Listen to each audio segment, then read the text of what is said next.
You might move that. Who are you talking to?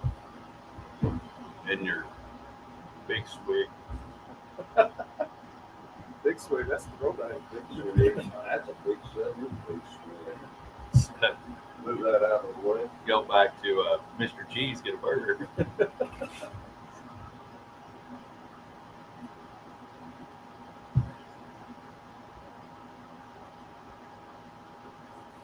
Good morning and welcome to the Hodge Pack Sports Life and everything in between right here on 106.9 The Country Giant.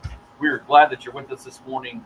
It is a great day. It is week 2 of college. Week 2, well, it kind of is week 2 of college football, even though we're still not sure why week 0 doesn't matter. But week 2 of high school football, we got college football. We're 1 week away, less than a week away from having all 3 full tilt high school, college, and football. Tons of stuff to talk about. We don't have a disaster week anymore, but we may have one this week as the Texas Rangers no longer in first place.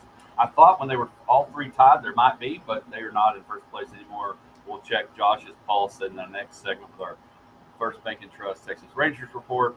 Misty is eventually going to get on a plane and see if she can retire, maybe. I don't know. That's probably where we go.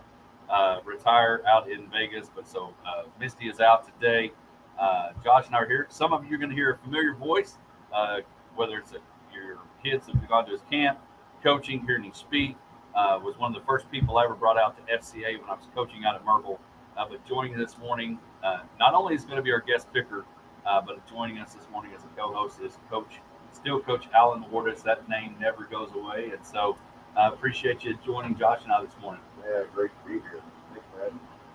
Josh, it's not, we're going to get some wisdom, I would think, from Coach Wardis today. Oh yeah. I've had the opportunity to speak with him a few times concerning some football matters, and you kind of pull a string and let him go, and I'm looking forward to that. Just to see what he can enlighten us with. Well, I've reached out to Abby, and Tracy and I ran into Coach out at Doc's a couple weeks ago and talked about, hey, I need to get on the show, and I was like, well, you're like, and then I thought I had your number, and anyway, I didn't. I reached out to Abby and I said, I was going to see if Coach would come on the show, and she said, and I quote, one thing he can do is talk. Yeah, I won't be short with him anyway. And so anyway, we got a lot to cover. Again, we've said all along, the Rangers, yes, they're not in first place, but they're still very relevant. Still opportunity this weekend to get back on track. Going to be back home with the Twins coming to town, maybe get a little revenge, and then a big series coming up over Labor Day weekend, or over Labor Day as the Astros head to Globe Life. So we'll talk Texas Rangers in a moment. But again, excited about the bottom of the hour. The bottom of the hour, we got 7:30, our Big Country Electric My Town segment, which is brought to you by Big Country Electric Cooperative. At the bottom of the hour, you've heard of the Harbaugh brothers. The Bacon brothers are coming to town, but we're going to have the Cates brothers, Coach Will Cates and Coach Matt Cates, both coaching here in the Big Country, and going to join us this morning for and just talk football, talk what it's like. We were talking last night, being Coach Hagler, that there's not a better fraternity out there than coaches, and there's not a better fraternity out there than Texas coaches, and so we'll have 2 of those this morning. We'll talk to them, and again, we finally got to the AFC and NFC East. We'll give those reports this morning as well on who we think will win those divisions. Big 12 predictions, college football predictions. Again, college football, week 1, up and rolling this week. And Josh, last week we talked about the Lawrence Hall headline report that the Big and Rich was giving up year 16. Or they've done it that long. They're not doing it anymore, new song. And they said they couldn't reveal it. Well, everybody said we're going to wait till tomorrow. Well, just like Black Friday is no longer on Black Friday, we do know now, I haven't heard the song, but Darius Rucker and Lainey Wilson will be the new singers for tomorrow's College Game Day. So check it out. And as I've mentioned all along, it's still really cool where we've come from with the Hodge Pack. But when you watch it tomorrow morning, you can say, hey, Kirk Herbstreit, he's been on the Hodge Pack. So pretty cool there. So that's the first Lawrence Hall headline report, is that Lainey Wilson and Darius Rucker will be taking over Big and Rich's job. Last night, college football. Actually, we're going to start off with golf. I know you love golf, Josh. You've probably got tee times all weekend long, but we can't not talk about golf. last week. Victor Hovland winning the FedEx Cup. $18 million, just really hot, which unfortunately he's from Norway, which means he's going to be on the Ryder Cup team for the Europeans. And so last week, the Ryder Cup captains were picked. We had Scotty Scheffler, Wyndham Clark, Brian Harmon, Patrick Cantley, Max Homa, and Xander Schauffele were going to be on there. They added the picks. They added Colin Morikawa. Makes sense. They added Jordan Spieth. Makes sense. Added Ricky Fowler. Makes sense. Added Brooks Koepka and Justin Thomas. And those were the ones that were kind of the question marks. Brooks Koepka is the guy that's been anti-live since it started. I understood why Zach Johnson picked Brooks Koepka. I understand why, because he was going to automatically qualify. Long story short, Zach Johnson picks him, but Justin Thomas has been the big talk. Cameron Young left out, and so was Keegan Bradley, and Lucas Glover. And so we'll see what happens. And Sam Burns was the other one. Now, Coach, you play golf. What was your thoughts on the live stuff all year, and would you have picked Brooks Koepka if you were a captain? Well, I don't really know what I think about the live golf. It's certainly controversial for sure, and not up for me to decide on that. Would I pick Brooks Koepka as a player? And he's hard to pick against, particularly in big events. But sometimes, and I don't think he needs to be this way. It's just his demeanor. But sometimes his attitude kind of rubs me the wrong way. But which shocked me because he kind of comes across that.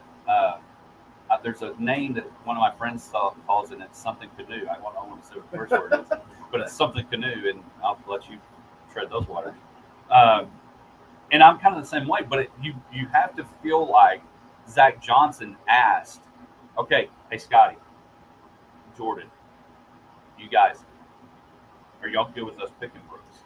So you have to feel like the previous picks, the automatic picks, had that opportunity to say, hey, we're okay with Brooks. And Brooks is probably going to play with Wyndham Clark. They're buddies. And so anyway, but the Justin Thomas one, I felt really insider-ish when Paul Tesori shot me a text. Thank goodness for them. They're good. They avoided hurricane damage. But I said, man, I hope y'all find out that you're going to the Ryder Cup. He texted me that before. He's like, sadly, we didn't get picked. So Cameron Young not in it. But it's up and rolling. European guys, we'll see what they do. And we'll see if Luke Donald, who got to become the Ryder Cup captain because Henrik Stenson, who was going to be the captain, left and went to the Live. We will see if he picks any Live guys. Does he pick Ian Poulter? Does he pick Sergio? Some of those. So we'll see what happens. Josh, I know I want you to hold your golf in and save that for later. Just bottled up with so much emotion. I don't want you to explode with all the golf information that is inside you. A couple of things. One of the roster casualties this past week, all the NFL teams went down to 53-man rosters. One of those, and I understand why, I guess, but I'm a little bit shocked. It looks like they don't know if Kyler Murray's going to play with Colt McCoy. Was released, local connection released from the Cardinals. And so they're going to go with Romeo Dobbs and some other guy. And I just don't understand. The only thing I can think of, and then the Patriots, they released everybody but Mac Jones. Right. And I thought, well, maybe they'll pick up Colt. But then my thought is, like anything else, is Colt too expensive as a veteran to bring on board? And so, and we have talked about that they collectively bargain certain salaries for how long you've been in the league, and it just becomes, unless you can really separate yourself from somebody you can get for half the money, you just go the other direction. So it's kind of a double-edged sword. Yeah. So anyway, Colt McCoy, I'm sure he'll land somewhere. I don't know. I didn't see if Case. Did anybody see if they can take 3 quarterbacks now, and they're on a roster. It doesn't penalize you. Used to, you had to have like an emergency guy, and you couldn't have 3 on the sideline, which was probably now the San Francisco rule because Brock Purdy, Trey Lance, everybody that owned the position quarterback was hurt last year. Right. So I don't know, but it looks like Case is going to get to stay in Houston. Do we know any of that? I think so. I didn't see anything, but. And normally they'd say so-and-so's released. But anyway, so 53-man rosters are set, which means next Thursday it also kicks off with the Lions and the Chiefs. Moving in college football last night, the latest of the Big 12 folks destroy the SEC as Utah Utes beat the Florida Gators 24-11. big win there for Utah, which if you're a Big 12 team, we'll talk about it later. I'm a little bit nervous. Utah coming in, they're going to be plenty good.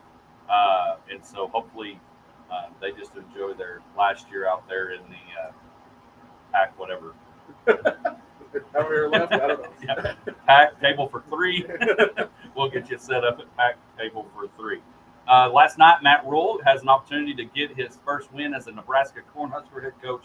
Comes up short. They lose 13-10 to Minnesota, leading 10-3, and all of a sudden motor down, boom, now it's 10-10. They lose last night. But the big, for the local folks, ACU opening up season number 2 under Coach Patterson. They win 31-11 over the Northern Colorado, and the former Gymnat Indian getting 2 touchdowns last night. Coach, you were there. You mentioned earlier. What was the atmosphere like at Anthony Field? It was really good. Kids were in mass, students, and then to have them open up with a good win, it was a good atmosphere. Need more people out there, sometimes. I know that this is a sports talk show and maybe not the time for it, but sometimes Abilene, we are a little apathetic when it comes to getting out to sporting events, and that was a good football game last night. Those kids were working hard, and they're fun to watch. So hopefully they'll go get some more support. But it was a good game. HCU played good, and they're off on the right foot. Well, good. And so again, ACU, congratulations, Coach Patterson, winning that first game. You can't win them all if you don't win the first one. So anyway, so that is our Lawrence Hall headline report. Again, we want to say thank you to Lawrence Hall and all that they do. Shout out to Mi Ranchito. If you're driving out of your driveway right now and heading to work, swing on into Mi Ranchito. Say, hey, I heard you on the Hodge Pack. Again, we appreciate them being our breakfast burrito / taco sponsor. It was fantastic, really good for them. Again, don't forget, we will have Coach Cates at the bottom of the hour, ×2. When we come back, the Texas Rangers, they're not in first place. Don't need to panic. We'll see what Josh's panic level is when we come back right after this. Josh, you're a Texas Ranger fan? Oh, yes, sir. Oh, yeah. He's our Texas Ranger insider. He's a Texas Ranger insider? Well,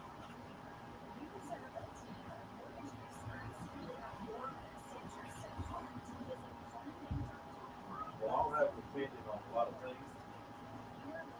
But it probably won't be the Texas Rangers that make these Texas.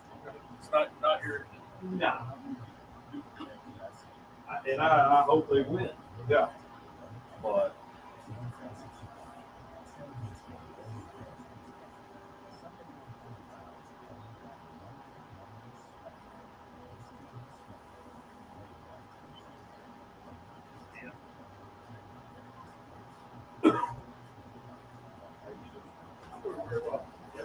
all you other night rehab deal. Just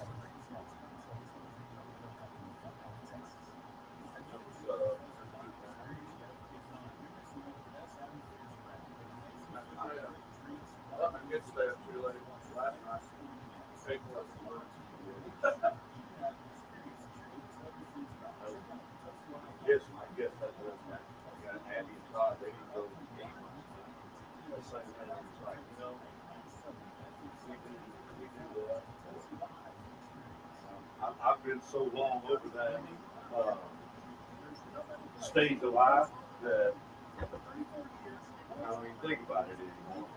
Which, when I think back on it, I wasn't around much anyway, so yeah, it's kind of dumb when you think about it.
that.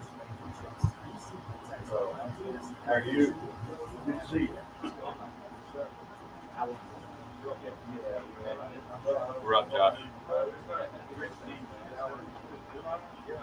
Oh, I thought you were just phoning these guys in. They're coming live and living color. Oh my God! Welcome to the Hodge Pack Sports Live and everything in between. Coach Waters getting all the excitement of what it's like to be in the Potosi Live studio. We've got people in the green room. It's not very green, but we got people in the green room. We got burrito tacos from Mi Ranchito, and we've got the Texas Rangers still in a playoff position, but just not in the position we would like them to be in first place. Josh, it is time for our first Bank and Trust Texas Ranger report. We did want to talk a little bit. Raul Acuna, who had the awkward moment a couple days ago, hit a home run last night in 30 for 60, 30 home runs and 60 stolen bases. You remember when it was a big deal when Jose Canseco went 30 for 30 and it was he had the 30 home runs? And well, then he got 40-40, which was also a big deal. And I guess I didn't even know they still kept track with stolen bases since Ricky Henderson retired. And nobody ever did that. He did go away for a while, but it's back. Yes. Yeah. Oh, we can run now. Oh, there's the clock. Anyway, so it is time. Again, Josh, we are no longer in first place. We are a bit of a skid, if you will. The skid has really been kind of making the skid marks, if you will, and nobody likes skid marks in any form or fashion. And so, but we do get to go back home. The Twins coming to town. Mentioned earlier, the thing about the Rangers, and I hate to be the broken record, and I joked the other night that if we could just get Major League Baseball to say, hey, the first 1 to 5 wins. If you get to 5 points, you win. 5 runs, you win. Then the Rangers could go 162-0. I don't know. Lately, they've had a hard time getting the runs across the board. But yeah, they're 2-8 in their last 10 games, and it's one of those things that you obviously hope that would go better. But when you are in the position where you can still look at the standings and be a game back after playing that poorly, that there could be worse. Well, and that's the thing. You're right there. I mean, it's not like, now, do you need to get some stuff fixed? Is it a good thing that there's not that much left in the season? I think the fact that there's not a ton of games left means that, hey, let's ride it, compete, be Rocky, if you will, in every fight he ever was in every movie, and then find a way at the end to get some things right. What's the status of Josh Young? Well, it's still rehabbing. It's still supposed to come back sometime in the month of September. It'll be towards the back half most likely. But really that the loss of Josh Young and Jonah Heim being back, but can't hit right-handed and is not hitting as well as he did before he was injured. He's definitely definitely not at full speed, and so that has hurt the offense. Shrunk that lineup a little bit. We talked about that last week, but the interesting thing, as far as if you want the glass half full look at it, is they're 2-8 over their last 10 games. And yesterday I was looking at the schedule going forward, and the kind of looking back at those losses, and of those 8 losses, 6 of them were truly snatching defeat out of the jaws of victory. And multiple 1 to 2 run losses that they lost the lead or fought back a little bit, but then the bullpen gave up some more runs, and things like that. So like I said, the glass half full way of looking at that is it's not. You don't need a huge turnaround to flip that to 8-2 instead of 2-8. You just need a few things to go right. Some bullpen guys to pitch the way they need to, just a couple of games in a row. And so there's obviously still the light is still on at the end of the tunnel. That we're moving towards the end of the season. And I think one thing that will help maybe get that ship righted is Scherzer goes tonight and Montgomery goes tomorrow. Right. And so now get those 2 arms back on the hill, back on the mound, and get them rolling. And that way, maybe they can be the encouraging. It'd be no different than if Patrick Mahomes is hurt and then he misses 2 games, and then he comes in for that next game, there's some excitement that Patrick Mahomes is going to be the quarterback on that Sunday. Right, and we get some length from your starters because Heaney pitched well when he pitched 2 days ago, but he only went 5 innings, and so didn't give up any runs, struck out 7. It was a good outing, but just not deep into the game. And then you move forward to Dunning.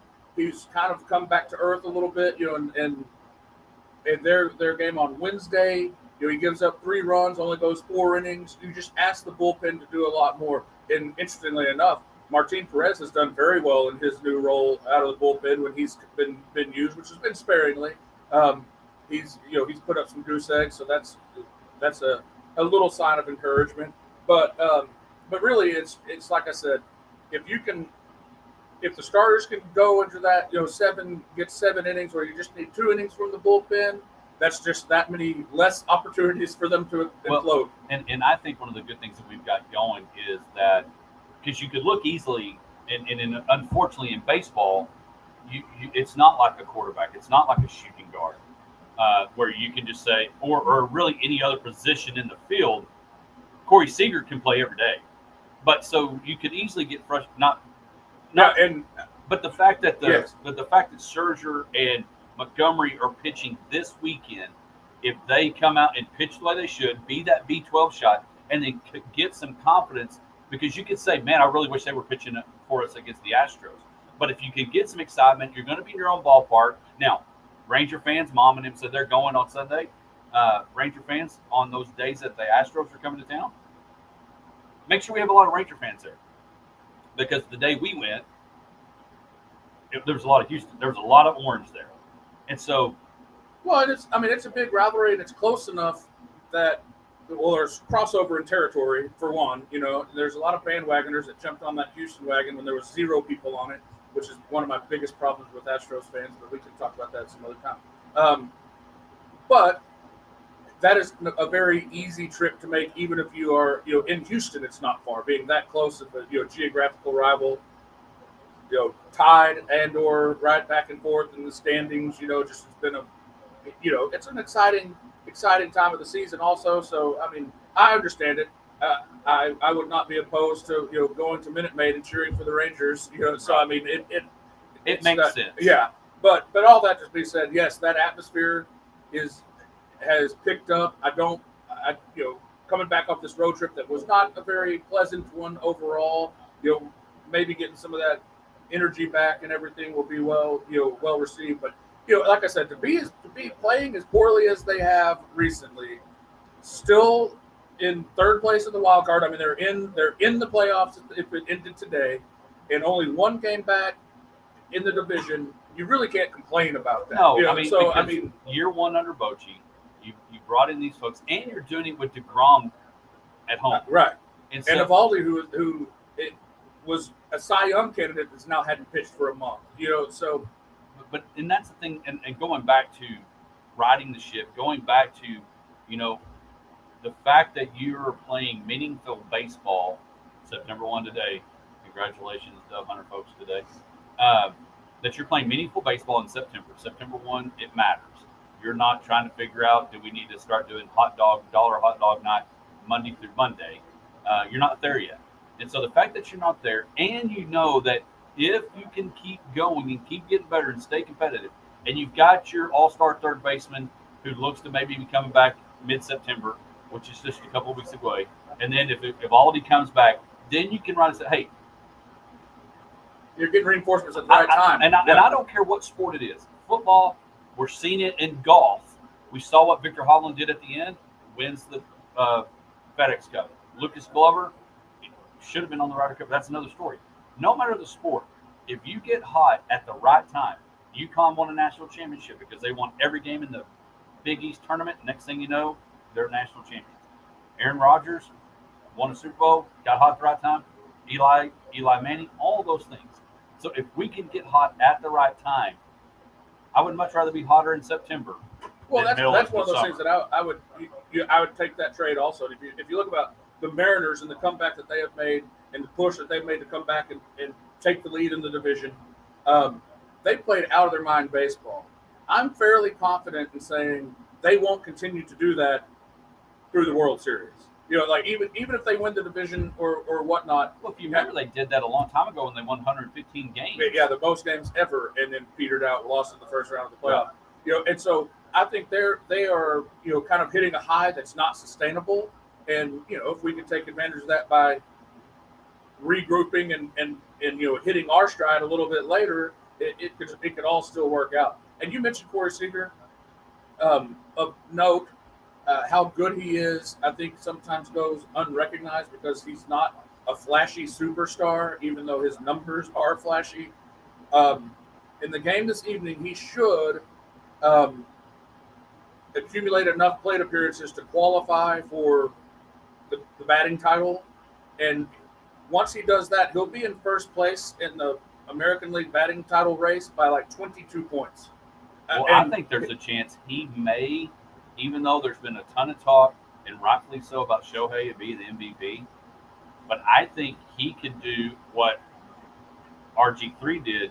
If he can take off and have an amazing end of the season, I don't see why that he couldn't be the MVP. Well, with Shohei not pitching, that might balance that out some. And I know Shohei's the only player in the American League that has a higher OPS than Seager, and they're both over 1,000. So it's really. I don't think sometimes it's appreciated how good he is because he's quiet and he's not on commercials and he avoids the post-game interview. And so I think it's a really good situation. It's not the best situation. The best situation to be the Atlanta Braves and be up 14 games. Yeah, just rolling and telling Tom Glavine come pitch this week and play a throwback game. So again, Rangers are rolling again. That's our first Bank and Trust Texas Rangers report. Check out First Bank and Trust. They're on Treadway, just down from Jackson Brothers. Take care of all your banking needs. Go see the folks in there, and they will get you taken care of. So go check them out. First Bank and Trust, right there on Treadway. Speaking of Treadway, has nothing to do with it. We're going to head the Treadway down and bring in. I told you there's going to be a room full of coaches. We got Coach Will Cates, Coach Matt Cates, and if we could have found a way, we'd got the other Cates here. But when we come back, our Big Country Electric My Town segment with the brothers coaching in the Big Country, trying to lead Merkel and Wiley into the playoffs. We'll be back right after this.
If Coach Waters does one, y'all just take both of those. If Coach Waters gets, Yeah, no, I'll get out of the way. No. I'm just listening. I'm going to listen to the expert. Yeah. The other expert. Yeah. Week one. There's a lot of Your own one. We're almost there, Todd, right? Yeah. how was post week 2? I mean, post week 1 practice wise. No, there's no doubt. It's been a good week. So. Good week. I'm excited that Ready for the Monterey Plains matchup. Monterey. You know, though, sometimes they show up. They lose their ink, they don't play. Sometimes. I hope that's the case. Hope that's the case tonight. Yes, sir. I've seen them. you on the road again The tonight.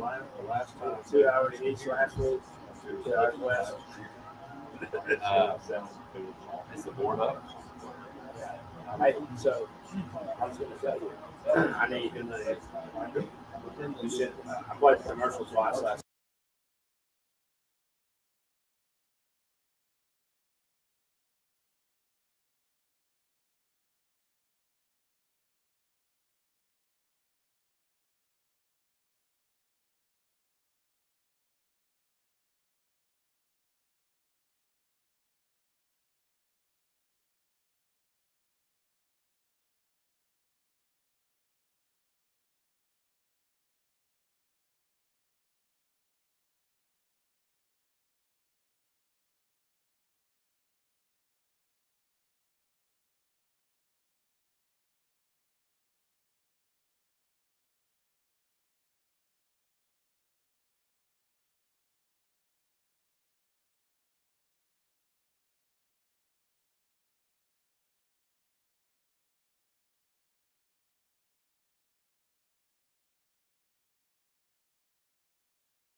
But there's still what we get to do tonight.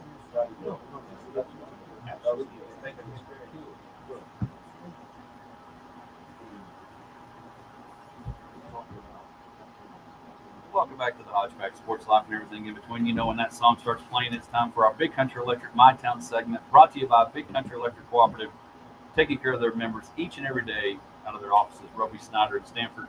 This is where we highlight a local player, coach, or program. Today, we're going to highlight 2 coaches, 2 programs, and not only, I mentioned earlier that the best fraternity out there is high school coaches, coaches in general, and there's not a better one than the Texas coaches. That's the thing that I miss most about being out of the coaching profession. But when you see a kid that calls you coach, they're calling you coach forever. And joining us in studio this morning, the Cake brothers, if we could have found. If our budget gets bigger, we'll fly the other brother in next time. But we don't have a Kirk Street budget yet, and so we have a Hodge Pack budget. His breakfast tastes a little better this morning since they beat our hometown rival, Hawks Buffaloes, last night, 28-4. So it's always good to beat those guys. Yeah, no doubt. And so, but joining us again, it's Coach Will Cates and Coach Matt Cates. I'll never forget getting to know Coach Cates with what I do at Merkel. Getting to talk to him and work alongside him, and then Coach Cates comes on board to Wiley at the end of last school year. And y'all said y'all used to mess with your mom because y'all sound alike. You sound like, for those that are on, we'll have to let you know when it's Coach Matt Cates and Coach Will Cates. So did y'all used to jack with mom and with the fan with sounding like on the phone? You know, I think this is a newfound. This is Matt, by the way. I think this is kind of as we got older and matured. I think it was. I'm 6 years older than Will, so growing up, he was still the young, the young kid in the family that was funny back then. It's still funny today, but it was one of those deals where there was no doubting who was who, But as we've gotten older, it really is. Even our wives, really can't tell each other apart when we're talking on the phone. But yeah, I used to sometimes when Stephanie, Matt's wife, would call the coach's office down at Grange, or even mom would call that line. Sometimes I'd pick up, hey, honey, just play it off for a little bit, and it's kind of funny because we've been together, of course, because of being siblings, but in our coaching career, a good bit. So pretty similar in how we talk. Right. And so again, Coach Cates, the head football coach out at Merkel, Coach Matt Cates coming in after a long, great career at LaGrange, the defensive coordinator at Wiley. And so let's talk football a little bit. I want to get to everything because we were talking about this last night. There was a period in high school we called it week 0. I don't know why week 0 became a thing. Can you answer that? Because Mike Golick didn't give me a response. He couldn't answer that. Can you tell me why it's week 0? Well, I guess since I've been doing it longer, I think I remember those days. So I believe that this is my best guess. They wanted week 10. Didn't want a week 11. Week 11 was playoff football. Right. And so as the bye, a lot of people started coming into play. I guess late 90s, about the time of my career, early 2000s is to get that extra bye. The season's 11 weeks, and that would be my guess. I don't know the definitive answer, but week 11 used to be playoffs by God, but now that week 12 is first round, and you go 17 weeks to win the whole darn thing and get the Jerry World. So that'd be my best guess, to be honest with you. Yeah, or just not count the bye week, however you want to look at it, right? And sometimes we need to get that victory versus bye to make us feel better. So I used to when I was at church camp, and it's probably, thank goodness I got saved, but we'd always have those 3-on-3 tournaments at church camp. I always made our team bye. That way they would think they didn't have a team, and they wouldn't show up. So yes, bye is always a good opponent. No doubt. And so, but let's talk about it. Week 1, the Badgers got W last week. Year 2 for you. Year 3. Year 3. Year 3 for Coach Cates at Merkel, which if you follow Badger football, they're starting to statue you because there was a stretch where there was a coach. The revolving door at Merkel was spinning like crazy. But year 3, win number 1. Talk about kind of where Badger football is right now. Yes, sir. I think the biggest thing is we've had little turnover in staff, and I think that's huge for us. A level of consistency. I think our kids know what to expect from us, and we know them sometimes better than they know themselves, and what the expectation can be. There's no doubt that we have challenges, and still numbers is something that we fight with, but the belief, the simple traditions that we have within our program at this point start to show. These kids believe they know the order of pregame. They know what to expect when those fours go up at the end of the third quarter, and those are things that last week, because we eliminated some of the mistakes from last year playing Clifton, it paid big dividends. We started fast. We scored. We got went right down the field and scored. And confidence is a huge thing for any kid, right? Whether that's in Merkel, Texas, or wherever. So our kids are believing. We've got to have a 1-0 mentality this week. Playing a really good Stanton team, and who has a new head coach, so there's some new energy there. And they're looking to go 2-0. Both of us are. So we went 2 hours east last week. We're going to go 2 hours west tonight and take this Merkel Badger show on the road, and hopefully head back to the big country, 2-0. Coach Matt Cates, great career at LaGrange at your last spot. For the record, for those of you that picked J.K. Dobbins in your fantasy draft, these two guys got to coach that kid. I was ticked off that Evan Harris picked him before I did. So great pick. What I told Bo, he's in a little fantasy with some friends, my freshman son, and said, I don't care if he's on the board. You know who JK is. You better take him the first running back you take. You better get the first one off the board, because if you know that kid at all, you know what's about to go down if he can stay healthy. So I thought it was pretty fun. And I think they could be really good. NFL-wise, I think the Ravens have a chance to be really good because their quarterback's got to stay healthy too. Lamar Jackson's got to find a way. But Coach, talk about the transition. You mentioned staff. You've been a head coach of how staff's important. Coming on board as the new defense coordinator at Wiley, the benefit of being there in the spring, and talk about it's really funny for those that don't know. Merkel Wiley used to be a big rival. Now they've kind of grown different shapes. But talk about that transition and maybe not relief, but the difference in being the DC. Well, there's no doubt. It goes back to my roots, being a defensive coordinator and coaching football. Being an AD head coach for 13 years, starting as a young guy, to now, it was, you kind of get thrown to the fire. Like, Will's in his third year, and every year it gets a little easier, but it never gets easy. I promise you. So it's one of those things that coaching football when you're AD head coach is sometimes the last thing on your brain, and being able to step back and come be a defense coordinator at an unbelievable place like Abilene Wiley is a blessing. To bring Stephanie, to bring our children here, and be able to go to a high school that has the administration and just the traditions like an Abilene Wiley is just we couldn't. It was a god. It was a godsend. We're here for a reason. To be able to coach with somebody, and kind of legendary guy like Blake Martin, one state championships in multiple sports, and the camaraderie of his staff. Chris Kincaid's a Wiley Bulldog who's been here and been the OC, and and he's plays right hand man, and to come in and just help. That's what I told Coach Martin. I want to come in and coach my tail off for you, work my tail off for you, and whatever you need.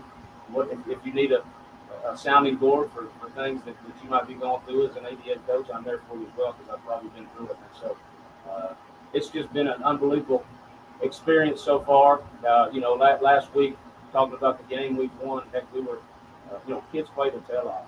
That's the greatest thing. When you don't have to coach effort and you don't have to coach attitude, we're going to be all right. And played a really good Brownwood team. I'll tell you, if you had a fantasy football draft, you picked him all. Yeah, no doubt. Yeah. Because he's the real deal, and really defensively. I mean, watching them on field, we knew they were going to be good offensively. They came out and really executed. But our kids did well. We're how it is. Week 1 when you're go through spring football and you have the one less week and you have the only one scrimmage. Coach Mark talks about the jump from week 1 to week 2 is big. We've always talked about that, big for any football team, but it's really big for those 5A, 6A teams who went through spring football. So looking forward to Monterey coming to town tonight, and I know our kids are going to have unbelievable effort and attitude and get after it. Well, and I look forward to it. And, that's you talked about that, not only coming in as the new coach, new staff, but kids having to remember that the points that were scored in last year's playoff run, you don't get to carry them over. You've got to now be the senior that steps up and rises up. You've got to do those things. And so I do think, and of course, being in the booth, first D game with Wiley Game Last Week, and I said it, and I don't know, I never thought I'd become an Aaron Rodgers fan. But maybe it's the Hard Knocks thing, and maybe he cut his man bun. I don't know. But I said, RELAX. He said that a couple of years ago, just relax. I said, because week 1, it's brand new, and in season 2, and all those things. So I have no doubt that they're going to bounce back. And again, you mentioned Coach Martin taking over for Coach Sanford and what he's done, and the growing pains to the 5A has been great. Now, I want to talk just coaches. I mean, you guys have been in a long time, family of coaches. Coach Ward has done it forever. It's still, even though education's hard right now, and maybe as hard as it's ever been, parents get better. But it's still the best profession, and it's so much fun. And just talk about being able to do that, the stuff that y'all get to talk about. I don't care if you're the head coach, he's the head coach, you're the special teams coach, the talk and the camaraderie that you get to have after Friday night or if the other brother wins Thursday night, you get that. Talk about just what this profession really means. Yeah, I think for me, I mean, of course, you're totally ingrained in your game at the moment, but the minute I get in the locker room, I'm pulling up the Friday night app to see how, Matt and Jed, our oldest brother, how they've done or doing at the moment if they're not done. But, I think that just knowing, why this profession is rewarding. I mean, there's a lot of sacrifices, right? Number one, our families have sacrificed tremendous amount of their own time. I mean, our wives with their husband, our children with their father, and we tell our parents all the time, like, we're going to see your child more than you see them, and I'm going to see your child more than I see my own. And those emotions at the end, end of the game or end of the season, when it's complete, because every team every year is a story, and the relationships that you build either over number of years, because you had a kid that's a 3-year starter, especially in a small town, when you see a kid coming through and he's probably a sophomore starter, that just goes through the years, and so when that's complete, there's a start and an end to every season. And I think the profession lends itself to a level of relationships with young people that is, lifelong, and it lasts a long time. Well, and the other thing is, and I go back to the guys that I've coached. Matt Wright, 20-some years ago, that was your roommate in college. And then you see people post on Facebook and all that. But the other special thing is, don't get me wrong, yes, you've got Coach J.K. Dobbins, but there's also probably a Jeff or a Joe, that the impact that you get to make on kids. And you talk about being a blessing being at Wiley, but the impact that they make, but you get to make on kids. Yeah, I tell you what, the most rewarding thing, and you talk about Matthew Wright, you talk about these, when we get together with buddies, they might be making millions of dollars, but they want to talk about football, what we're doing this morning. And so everybody, I think that's what's so awesome about what we do is that everybody's passionate about what we do, and we better be passionate about it because everybody knows we're not doing this for the money. We talk about hours and all the different sacrifices, and but exactly what you just said is probably the two biggest accomplishments of my career are being able to. I was asked to read at two of our different quarterbacks' weddings, over the past 10 years back in LaGrange. That's what you do it for. You love it's a relationship that lasts forever. And, when we tell them we love them, we mean it. And it's one of those things you can't be with somebody that many hours or that many days and go through the grind and go through the battle and just like them a little bit. There's a love. I love him to death, but by God, there's some bad days too. Growing up between that's what family's about. And when you have a family like we do, when your mom is Joe Kerbel's is Joe Kerbel's daughter, and grew up in West Texas, and grew up every single day being a coach's kid, and now our kids are living that same life. That's a special thing. I've told people in multiple interviews when she's yelling at Emmitt Smith to hit the dang hole, hit the C gap when the Cowboys run the power in 1992. You grew up a little bit different. Football's important. And so when you grow up like we do with faith, family, and football, people say it all the time, but the Case brothers are living it, and but by God, we're doing it not because of what we're doing it, because we want to change kids' lives in a positive way. Well, and you mentioned when your mom's yelling that, it's kind of like when you hear a little kid at a junior high dance jamming out the "Still Don't Stop Believing," like that kid was raised right. Yeah, right. Yeah, he's got a good taste in Yeah, music. he's cultured. You're too sheltered in this life. Yeah, Right. No doubt. Well, guys, so man, we could talk forever. I do want to get your thoughts because you love football. Thoughts on college football? Where do you think we're going to end up being? Do you think we're going to? I mean, week 1 is now. I mean, we're a week away from Texas, Alabama. We got Clemson playing Monday night. I mean, it's here, but it's in the last years of what we've known it as. I mean, Texas is hanging out, and we're about to kick them out the door. What do you see the Big 12? We'll start with you. Just where do you think college football is going to end up when it's all said and done? I guess obviously it's going toward all the mega conferences. It's going to the big. I guess it's going to be Big 4. The Pac-12 is going to be bound out. Yeah, we're calling pack table for 3. That's right. So I guess ACC's talking about some stuff now. Even today talking about it'd be huge for SMU. To get it, we're Metroplex kids. So obviously loving. TCU's been a staple of the Big 12 now for a long time, and that's been fun for us as Tarrant County kids seeing that compared to what it was when we were growing up and getting the ball game in the second quarter. And they're begging you to come in. So unbelievable what that's been and like I said, being a forward kid, I always love to see the Horned Frogs doing well in the Big 12 for sure. All right, I'm going to change mine on you. Okay. Speaking of football, I've got to watch Dogs this weekend, so I can't go do it. But I had a plan on going to Fort Worth tomorrow. Have you got any Coach Kate shirts like Coach Prime? Have you started working on those? Thoughts on Dion? No, right? Yeah. I don't have the entourage. I do not. We probably could have some that have sayings. I'm sure. Had one. My brother had one with their bar school. They have a bar school recently or something that had T-shirts. Yeah. Had his face on it. I'm not going there. I love it. I'm not going. I don't think I have that level of swag, but it will be the swag level that will descend upon Fort Worth this weekend with Coach Prime. From what I've understood, it's sold out. And they've also sold 2,500 standing room only tickets at TCU, so it will be electric.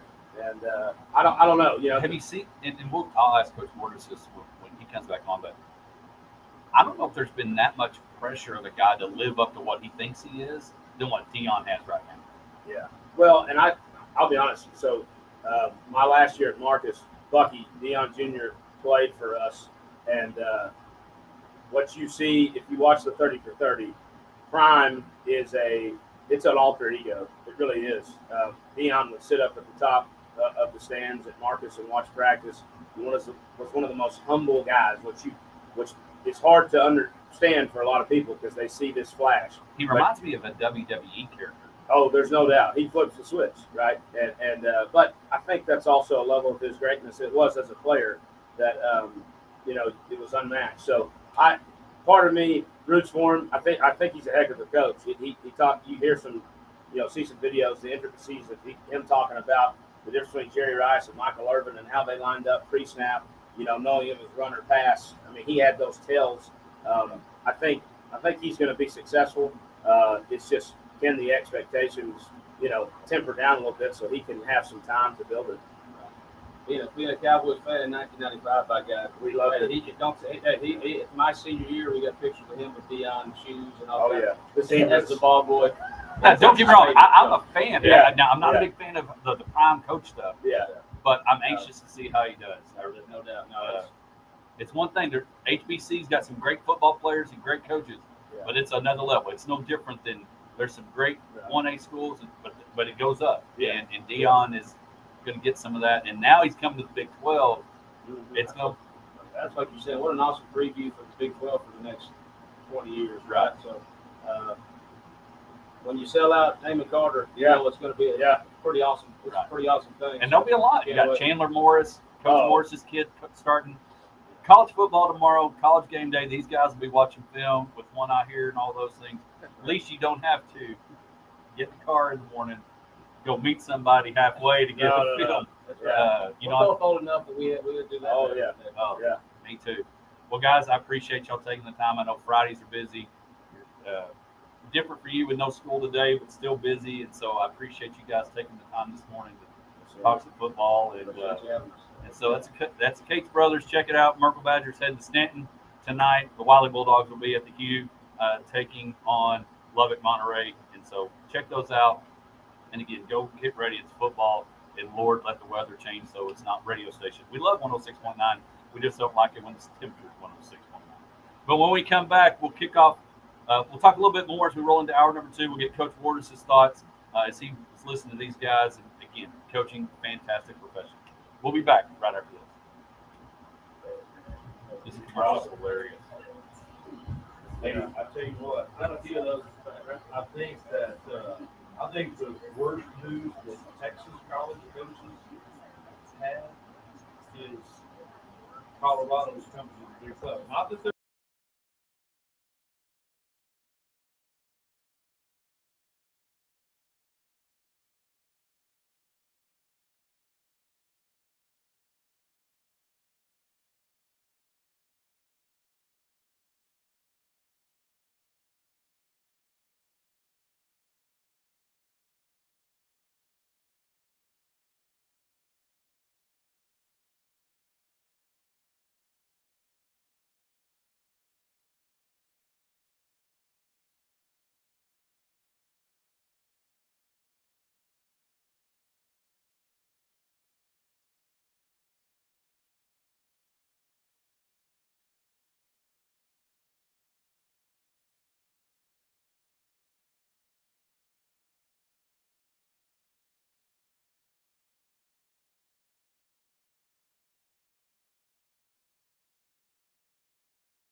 state of Texas, but also one of the all-time toughest historic, just allegedly, coaches hard and tough, and I guarantee you those guys are raised tough, and they're super funny.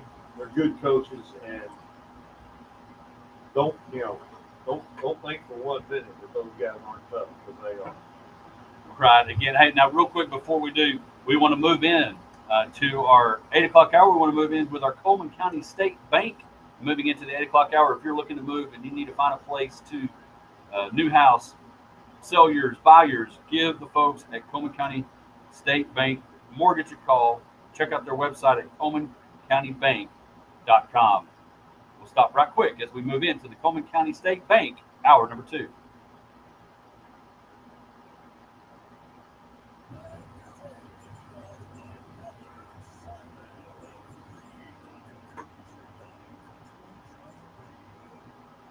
All right, again, we kick off hour number 2. And Josh, you were in the green room listening. When you think about coaches that made a difference on your life, of course, you grew up in a place where coaches never changed hardly at Wiley. But how coaches impacted him? When I said education's tough today, parents get better. Truthfully, parents, you got to get better. But coaches that made a difference, maybe just one or that really impacted you. You mentioned him earlier, but you said once you get that name coach, it's always coach. And like Coach Hagler is one of those guys for me that he coached me when I was in the 7th grade. He went on to do administrative stuff, not coach anymore, but every time I see him, and it's still, hey, coach, and so it's just one of those things that it is a title that you earn, and I know that, Coach Ward's sitting right next to me, but he's got thousands of people that just refer to him as coach every time they run into him, just so that impact. And he's probably like, if he hears Al, I don't know who he's talking to. That's okay. But anyway, so yeah, it is something that you do have that special bond that it's a well-earned title. But Coach Hagler was one that. Oh, yeah, he was just one that I remember him just being a positive influence. Just a good person. And then that just getting started and playing football. In 7th grade and all of that, and it's just kept you going. Yeah. Kept you going. Yeah. I mean, and you're no doubt any different. Coaches that changed you and probably helped impact you making the decision to get into coaching. Sure, absolutely. Well, my dad was a coach, and my brother was a coach, and actually, my degree is in finance and economics. Not that I know anything about those, but I really intended not to coach because I've watched it throughout my life. But my dad said one time, he said a couple things that I'll never forget. One was that there was no better way to influence people than through coaching, in his opinion. And I found that out to be exactly true now that I'm older. He also said that no one ever gets anywhere without the help of someone else. And that's absolutely true, too, if you think about it. So, really, coaching is about influencing people and helping people. And if you do those 2 things in life, you're going to go a long way. Well, and again, we appreciate Coach Cates' ×2. Again, we'll get the third one maybe someday. But now, as we move into 8 o'clock hour, again, moving into our Coleman County State Bank, hour number 2, check out ColemanBank.com. Josh, as we start thinking now, it's college football time. We talked about the Big 12, so let's go ahead. We'll do knowing it's half the battle after this segment. But Big 12, that's who we are around this area. And of course, we like the SEC too, Texas A&M Aggies. You can catch them tomorrow. Do we really? We do. Hey, Josh, yeah. You got it. Yeah. We have to. Same reason you like First Bank and Trust, Yeah. Josh. And so the Aggies play tomorrow against New Mexico, 5 o'clock kickoff. Right here where you can catch Aggie football tomorrow. But let's look at the Big 12 because we can look at the SEC too. But it's such a weird season because you've got 2 people that's leaving. You've got 4 new guests at Thanksgiving dinner table. And you look at a team like Texas who Sarkisian, yes, they are the Dallas Cowboys of college football. It's their year. They've got the money. They've got all those things. And so they're favored to win it. But there's a lot of excitement at different places across the Big 12 country. There's a lot of excitement up in the 806 with Coach McGuire. And and you've got yours, and you got Arch Manning, and you've got all this excitement, if you will, around Texas, and then you got a guy like Coach Venables. That can he make that turn? Because now he won't have that excuse of, well, Caleb Williams went with Coach Riley. Now it's your guys, Coach. And so as the other team that's going to be leaving and you got the 4 coming in, I think I'll throw it out to you. This wasn't in the notes, but it's part of the predictions. Who do you think has the most pressure in the Big 12 in 2023? We'll go with you, Josh. Well, I do think that it's Texas just based on, when there's that much hype and everything going on, plus you're leaving to go to the SEC. So, and we've talked about that on the show before. Neither one of those, Oklahoma or Texas, they don't want to limp into then going into the SEC. So they want to have a good season this year and live up to that hype. And when they're, with all the accolades that always seem to go Texas' way, like they win recruiting every year, they're always like talked about as having a chance, and then they end up losing 4 or 5 games, and I just don't think they can do that. And I don't know how they maintain relevance continually doing that, but you think Texas has the most pressure? I think they do. But I mean, it's kind of one A and B with Oklahoma also in that same boat.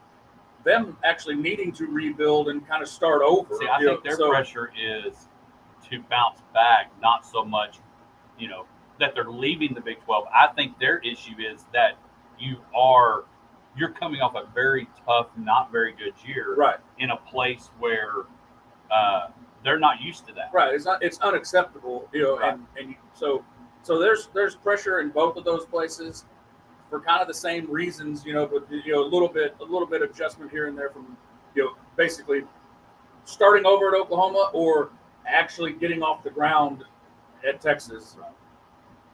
Oh, yeah, I think Texas and Oklahoma, what you just said is true. But I think the next on the list maybe might be McGuire and Texas Tech. Although you shouldn't be under any pressure at this point. But man, there's a lot of hype. The people are excited, and they won a lot of close games last year. Well, they're going to start over. Hopefully they can do it again. But I don't know. It's too tough. And Coach McGuire is trying, and I know in this area, people may not like him or like him more because of the area, but he's trying to hopefully not because of the background of all the junk that happened at Baylor. But let's be real. McGuire's trying to see if he can't be the next Art. Because Coach Bryles, high school coach, very successful, worked his way up through some as a head coach, and then did what he did at Houston or at Tech, but then what he did at Houston, then what he did at Baylor.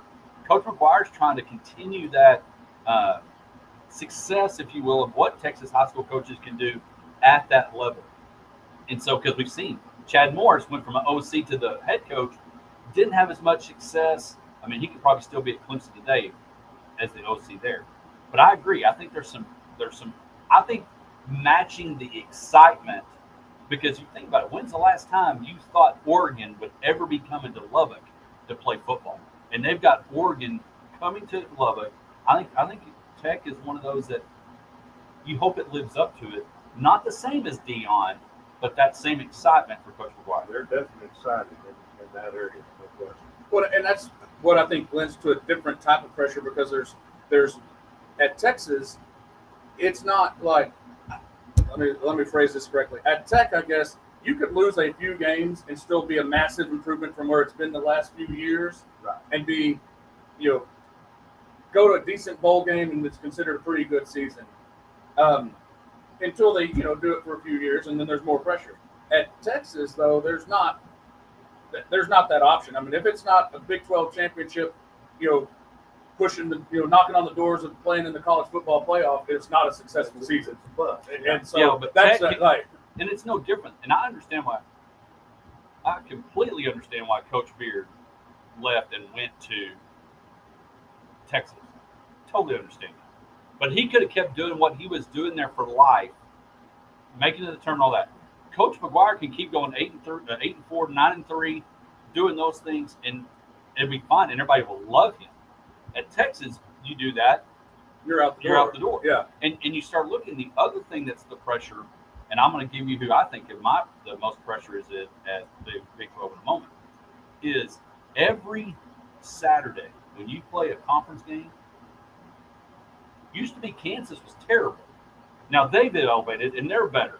So every Saturday when you're playing a Big 12 team, you better bring it. And so every week you better be ready. You might get a couple of patsies with West Virginia or with their struggle, but you're not going to have that. So it's going to be a huge pressure for them. Well, and Brent Hill just texted me saying that he thinks that pressure is TCU, and there's a lot to, to go to the national championship game and all of that, and have to try to come back not even really thought of as even favorite in the conference. No, so there's kind of chip on your shoulder stuff there too. So because you mentioned a couple weeks ago when we were talking about the pressure of teams, you said that the Kansas City Chiefs have a little bit of pressure of continuing. And all right, you won a Super Bowl last year. Can you keep it going? TCU is very similar. Can you keep that rolling? Can Coach Morris's kid, can Chandler Morris come in and take over where Max Duggan left off and see what happens there? Well, otherwise it taints your legacy a little bit where people will say, well, that was just a fluke, which people were saying about them anyway, getting kind of lucky to get there. You heard that type of stuff last year. So they definitely don't want for that to, I guess, be the that it wasn't. And they did it. They're like Tech, though. They won a lot of close games. And, I heard Ryan say it earlier today that all those games start back over at 0-0. Mm-hmm. And you can lose a one touchdown game or a 3-point game as easily as you won one. So that whole scenario could be reversed. Well, and the funny thing is K-State won the Big 12 championship last year. Yeah. They're nowhere to be talked about. The one that I think has a lot of pressure because now we were talking earlier, you were talking about Colorado, and now they're coming, and now, oh my goodness, now we got to worry about recruitment against Deion Sanders. Dana Holgorsen in Houston, you're no longer in a group of five. You're in a Power 5 conference, and you are in one of the best recruiting cities and areas in the country, not just the state of Texas. You're close to you always got the Houston area, then you got Louisiana not far from you, where there's great football there. I think Dana's got a little bit of pressure. When you see what Kelvin Sampson's done on the basketball court, how good will Houston be? And then my other one is Aranda and Baylor and going back up the ladder. Well, right, because they've kind of had down, up, down, the past 3 years and try to build and maintain something, and they're Baylor is kind of coming into the season completely overlooked, which could be a good thing, as far as like, but there's no talk about them threatening at all. They're bottom half of the conference. I think I'm a little biased, I guess, but I think they're better than that bottom half ranking that they've got. So, but that as Coach Morris just said, it really does come down to sometimes those close games can go either way, but you gotta. I mean, that's what TCU did. There was a number of games TCU had no business winning and found a way to get it done. And Brent just mentioned Cincinnati was in the playoff 2 years ago. Mm-hmm. As a group of five. And so he mentioned it's going to be a great year. So since Brent's listening, I don't have to text him back. He's going to text us. Brent, who do you think is going to win the Big 12? Who do you think wins the Big 12, Josh? Oh, man. I really have a hard time determining this because there is so much hype on Texas. It's like I don't want to say Texas will win because I don't think they will. But let me take a deep breath. I really having a hard time saying it. Well, I'll say Oklahoma. Just because I don't want to say Texas, and I hope that they don't. So. Well, I almost feel the same way. But how do you pick against Texas? Right. I mean, they've got all the money and all the players and everything else. But I'm the same way as Josh. Personally, and I know this won't be popular, and if anybody's out there does, I don't think Steve Sarkisian will get it done. Right. I honestly don't. So who do you think will win? Well, I don't know, but I'm gonna go out on a limb and pick your Red Raiders. I can't. Hey, there's no money on it. So I do think Tech's got a chance to be towards the top, and I'm gonna pick. I'm gonna go with my buddy at Baylor. I think Baylor's gonna be better. I don't know if they're gonna win it. I'm gonna pick Baylor. All right, We got OU, Baylor. Brent said K-State, OU, the Big 12 championship. He doesn't know who wins. I'm going to say, I'm not picking TCU. Kansas wins it all. Just kidding. No, I'm going to go. I'll go on the limb too. I'll go with Coach McGuire. The 806 finds a way to get it done and wins the Big 12. When we come back, we're going to pick our college four, and then we'll do knowing is half the battle right after this. Man, you know, how would you ever pick against Texas? Well, I know it. But you don't. But they don't ever win it. They don't do it. That's the thing. They don't ever win it. Every article that I've read.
I mean, even though Houston got Mr. Rich guy, they're still struggling on how they're going to do that.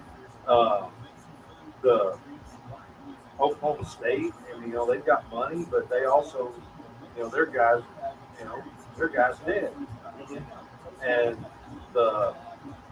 and even TCU. I mean, I don't know where they're getting their money on NIL, but it's going to change the whole. It's still brand new, but like Baylor. They're wondering how they're going to survive in this climate because they don't have a Cody Campbell giving them. Right. I mean, Cody Campbell made billions of dollars with a B. Okay. Mm-hmm. For him to give him $2.5 million is nothing. Right. But Baylor's got some rich guys out there. But how many of them are willing to do that? Yeah. Pony it up. Not that many. And especially how many of them are willing to do that every year? Not that many. Except unless you've got a guy that's like us writing a $500 check. Right. That's just like, yeah, I'll do it. Yeah, I'll do it. Yeah, okay, I'll do it. I'll give you 1,000 this year. Yeah. But it's gonna change for sure. What's going on? That was in the ears.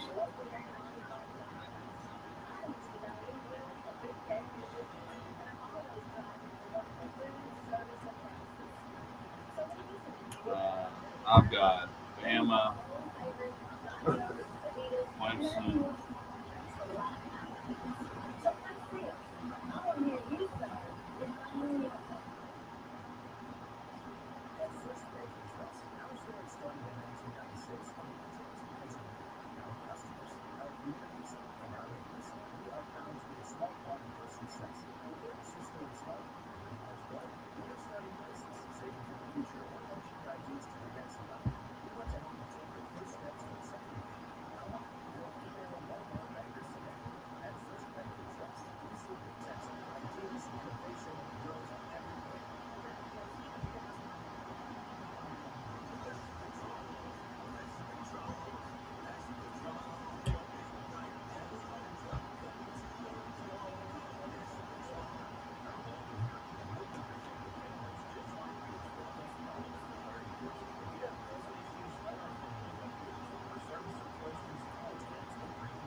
Welcome back to the Hodge Pack, sports life and everything in between. As you hear some Randy Rogers Band, Buy Myself a Chance. We're going to encourage you to head over to PotosiLive.com and get your tickets for Potosi Fest. These guys will be playing Friday night, September 22nd, along with on September 21st, Shane Smith and the Saints, and then Saturday night, Brett Michaels. So be sure you head over to PotosiLive.com and get your tickets for Potosi Fest, September 21st, 22nd, and 23rd. And Buy Myself a Chance, as we start thinking about buying yourself a chance, this is the last year of only 4 teams making it to the college football playoff. And before we do, knowing is half the battle, Josh, we wanted to throw out, who do we think is going to be those 4? Who's going to represent the 4 teams in the college football playoff? I'll go first. I've got Alabama. I think Nick Saban's going to bounce back. We'll talk about the NFC East a little bit later on the tough of winning that division twice. And I think Bama's going to bounce back. I don't know why. I just think Georgia's obviously going to be lower. But I think they're going to miss out. So I've got Bama. I've got LSU. I don't know why I think Brian Kelly is going to get them rolling. LSU. And I think a lot of this is because I coached Lincoln Riley's wife. There you go. There's my connection. And Caleb Williams is still one of the best players in the country. I've got USC and my homer pick. I don't know. You may not be able to see that in here. Who do you think my 4th is? Clemson. It's Clemson. I'm a Dabo guy, and so I'm picking Dabo. Bama, Clemson, USC. I think the kid from Austin Westlake is going to do good at Clemson, get another full year under him.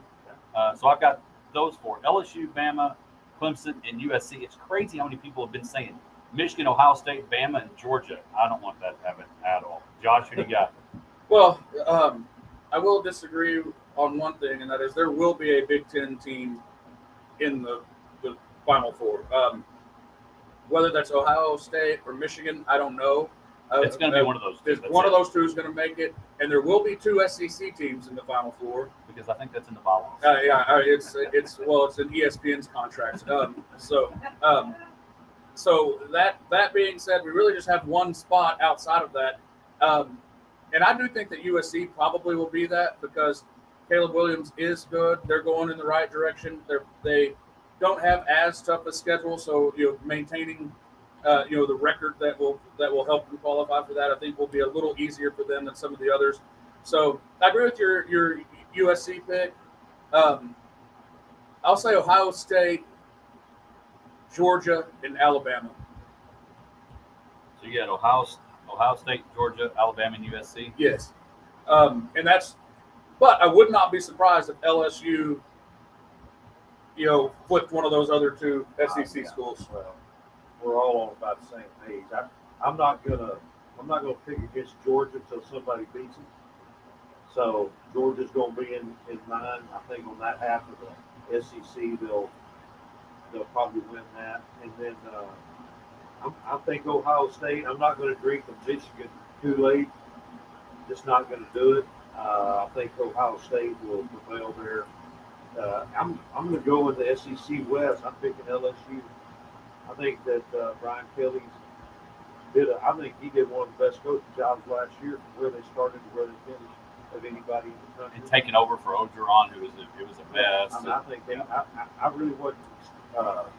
I really wasn't expecting that to happen, but it did, and I think he's got a chance to maybe dethrone Alabama, and then out there in the West, somebody out West is going to be in the.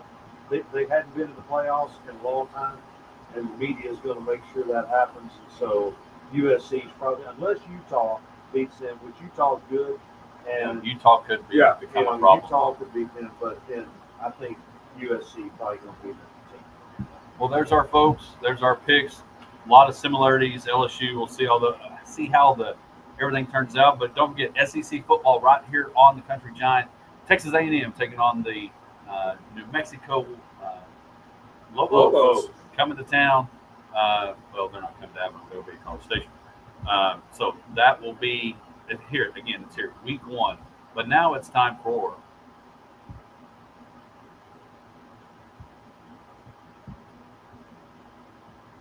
All right.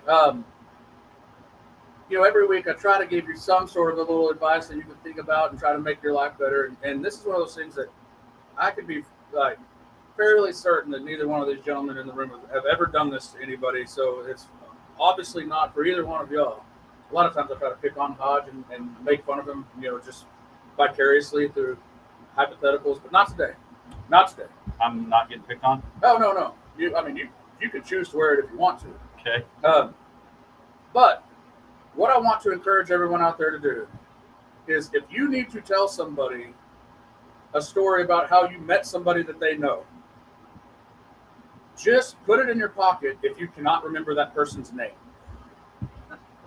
I don't know how many times, and my dad's probably listening on Facebook. I'll throw him straight under the bus. He does this to me all the time. He'll be, hey, I met somebody that knows you. I was, oh yeah, who was it?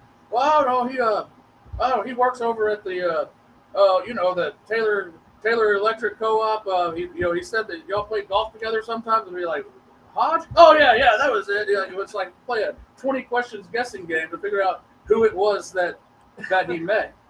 And so, and my dad's not the only one that's done this to me. I mean, I've run into random, people in the community, and they'll say the same thing. You go through this game, like they can't remember their name, but they start telling you. And then when it really gets interesting, it's like, well, yeah, they're about this tall, a little heavier,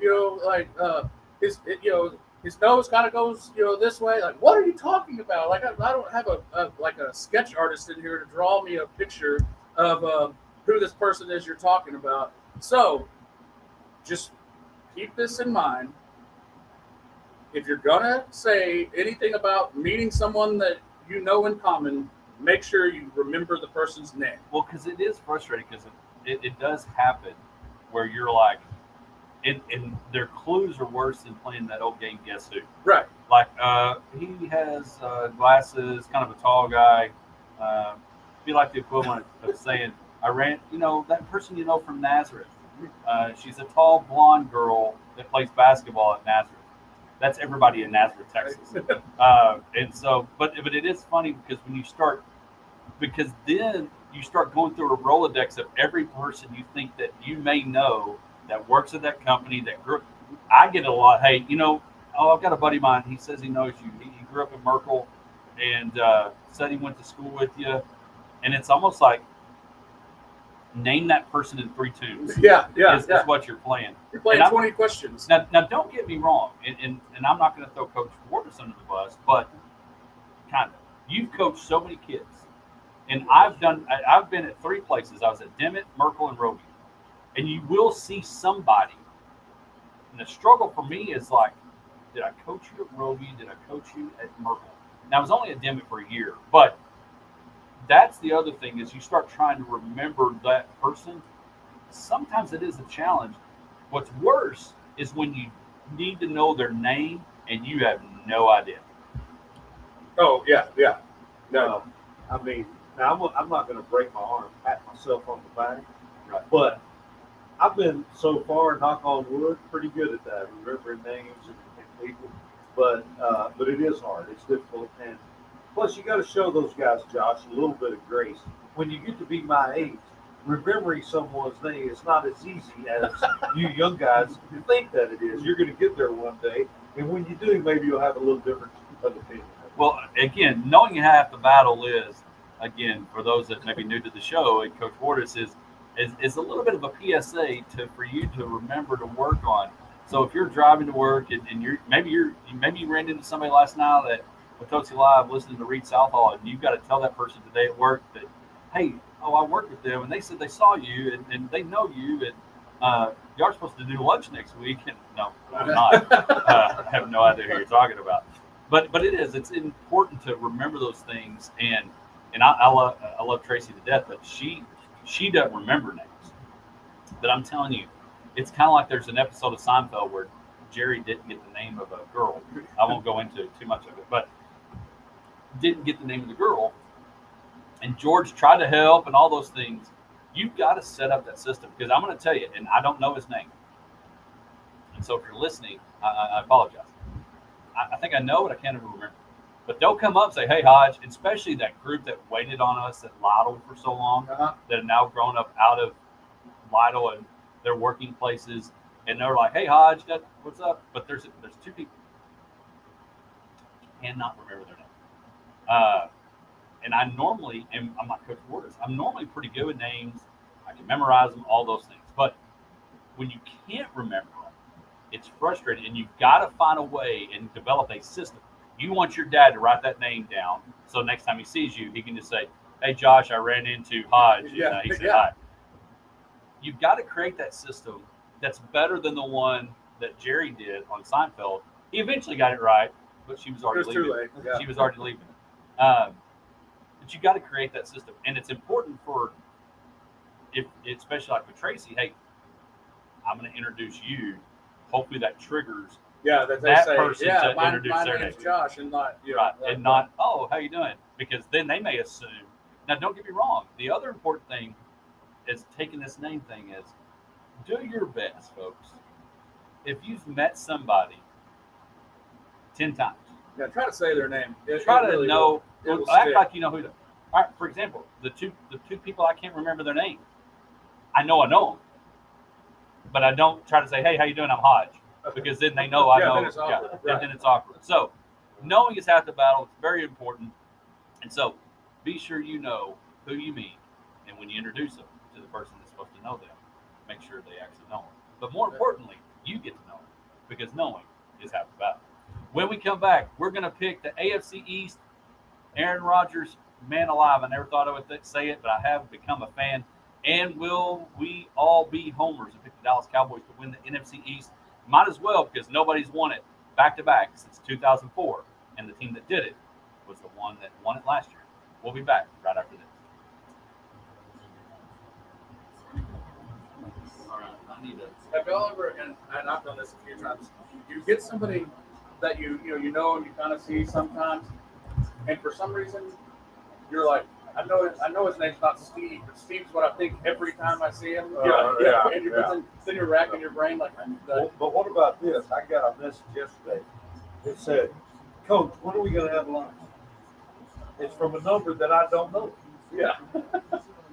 and I don't have it in my phone. So it's like, so how do I respond to that? Well, when do you want to have lunch? You know, or Yeah. Yeah, or, you feel like- or like, who is this? Yeah. I don't know who this is. No, you say, yeah, let's do lunch at whatever place at 11:30. You park And watch who walks at in. 11:10. And watch- Now, the only bad thing is if you see about 4 kids you've coached. Yeah, I Yeah, know, like, right. I don't know which one I'm going to go talk to.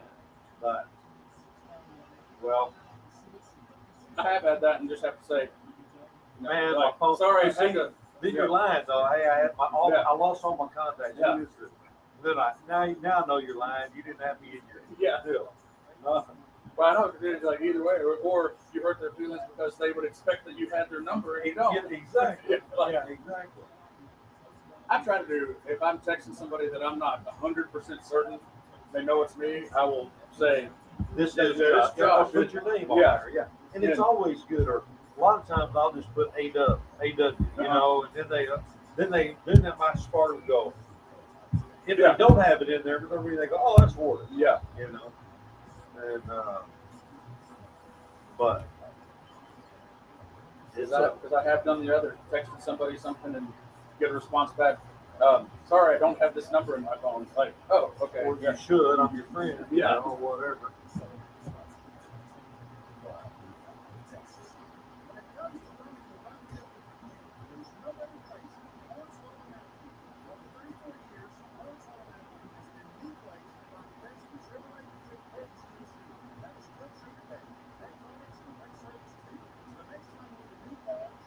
Oh, man. And I'll send you this, but we got to still do picks for this week. yeah, we got 25 minutes.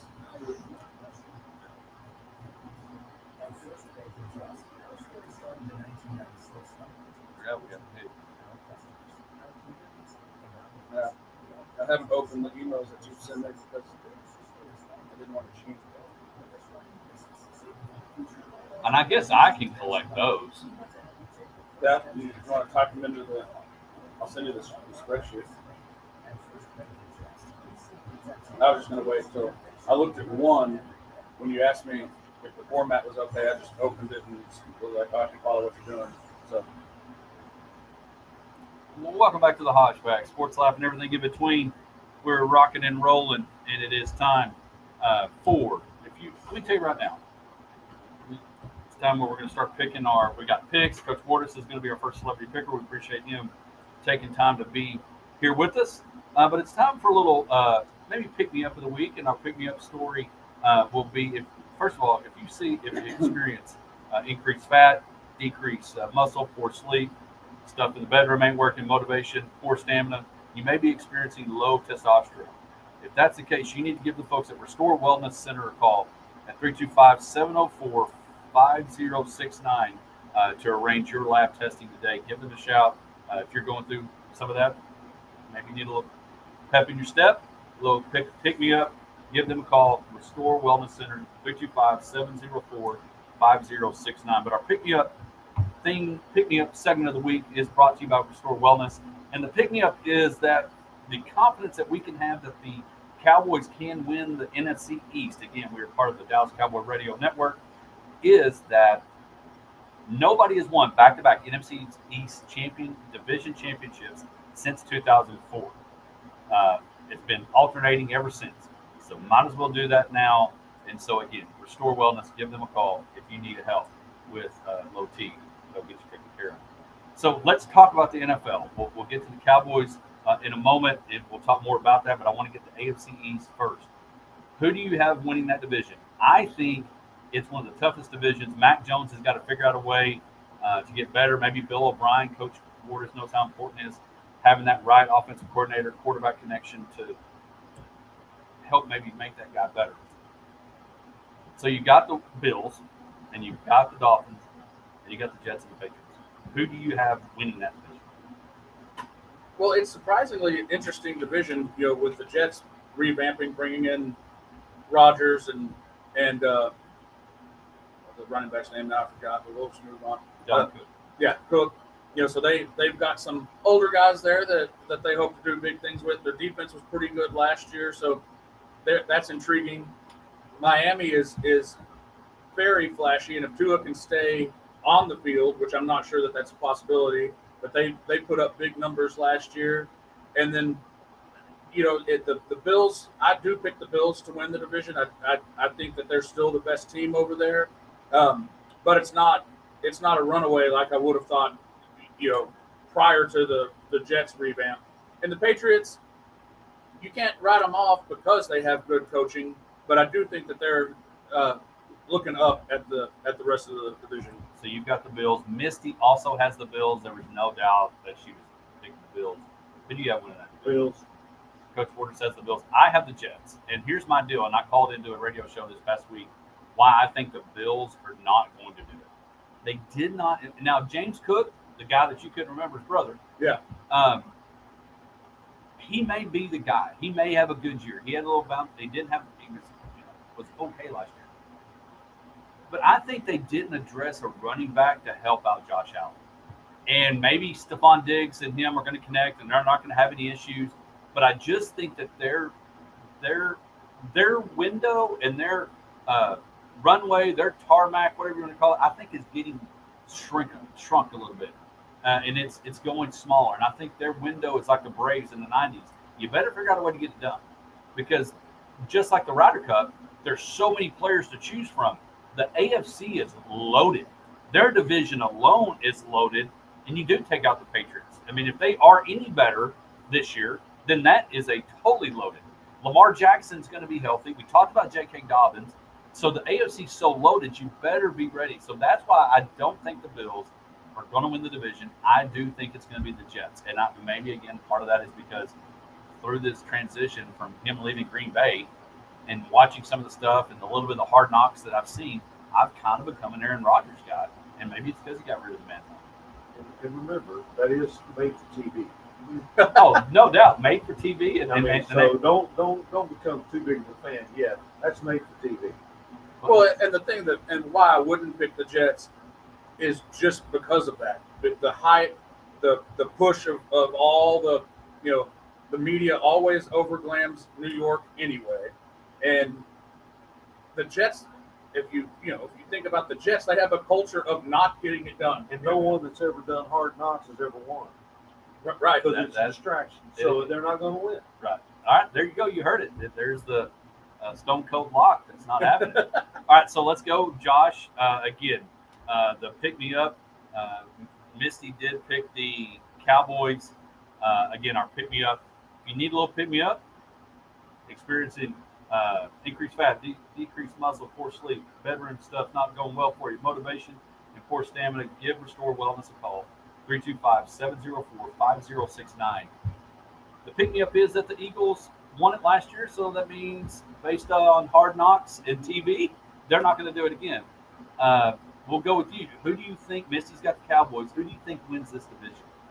Well, again, the Eagles, I'm going to pull for the Eagles because I like Jalen Hurts. I like his demeanor, and I'm going to pull for them. I don't know if they can win it again. I think they might can. I just don't know who else will because I just don't think Dallas is going to do it. I'm not gonna get on the Dallas bandwagon. You're not going to get on the Dallas Texas Longhorn bandwagon? As long as Jerry Jones is the owner, probably not going to pick Dallas. And really, he probably has nothing to do as much to do with football, but maybe he does. And so I'm gonna pick the Eagles again, kind of like Georgia, until somebody beats them. That's who I'm going. And John Keeney, who's the voice of DRI, he's a big Eagle fan too. Shout out to John. Get over to DRI Shredders. All right, Josh. Well, the Eagles are going to be a tough one to beat because they are good. I do think that they lost the defensive side of the ball talent in the offseason, so maybe that brings them back a little bit towards the pack. Jalen Hurts, though, proved me wrong last year because I thought that every week to week, you kept waiting for it. I was like, he's going to implode. He can't keep this up. He's just not that good of a quarterback. But then he just kept proving that he was.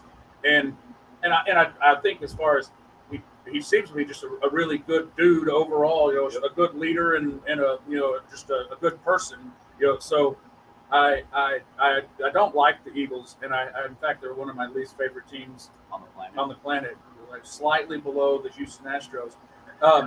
So I'm not going to pick them. It's going to be tough. And honestly, though, all homerness aside, it's either the Eagles or the Cowboys. The 49ers, Redskins, and the Giants are a step below.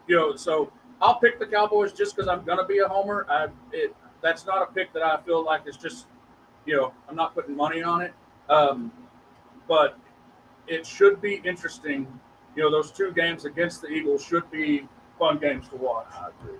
Yeah, so you've got the Cowboys. I do think the Giants are going to be better. I think Brian Daboll's a great coach. We've seen maybe some of that reason why the Bills maybe not as good, maybe with him gone. I think Leslie Frazier going to be gone also is another reason why I don't think the Bills are going to be win the division. I'm going to pick the Cowboys too. The reason I'm going to pick the Cowboys is I just don't think, and we haven't even talked about this because it happened after last week's show, the Trey Lance trade. I'm not understanding that. Yes, you get a pretty good, what we thought talent, but is he that good? It's weird. Is he that good? If I'm Cooper Rush, I'm like, what's he doing here? And Will Greer plays fantastic in the last postseason game. Haven't looked. Well, he was already done. Well, they knew because they made the trade. Right. I think a lot of them thought. In fact, Dak, a lot of the guys, it was hard for them because that quarterback room. Which again, I go back to that. If your quarterback room is already good, and Cooper Rush showed that he could right the ship if somebody got hurt, I don't know. But again, Trey Lance is now your newest Cowboy. I think the Cowboys are going to win the division. I think they're going to win the division because I just don't see, and I know Misty, I think, has 10 or 11 interceptions. I just don't see if Dak's going to be the guy, another 15 interception season. What my fear is, I hope he doesn't feel like, and Coach, you've dealt with quarterbacks all the time. I'm assuming quarterbacks get slumps like golfers. I don't want him to think every pass is a 4-foot downhill putt to win a tournament, and he's not sure of himself. That's what I don't want to see. But I do believe that the Cowboys are going to be good enough to win that division. And the NFC is not loaded. It's not like there's just a ton of teams. So that's why I think the Cowboys are going to win. The other thing I'm going to say is Jalen Hurts has got to do what Brock Purdy has got to do and show that year two, as the man, as the guy, Can I keep getting better? Can I lead this team? And so I've got the Dallas Cowboys winning the division, not because of Homer. I'm going with history on back-to-back divisions, and I think the Cowboys are going to win. Okay. I mean, I like I said, I think it's up in the air. I think it's going to be close.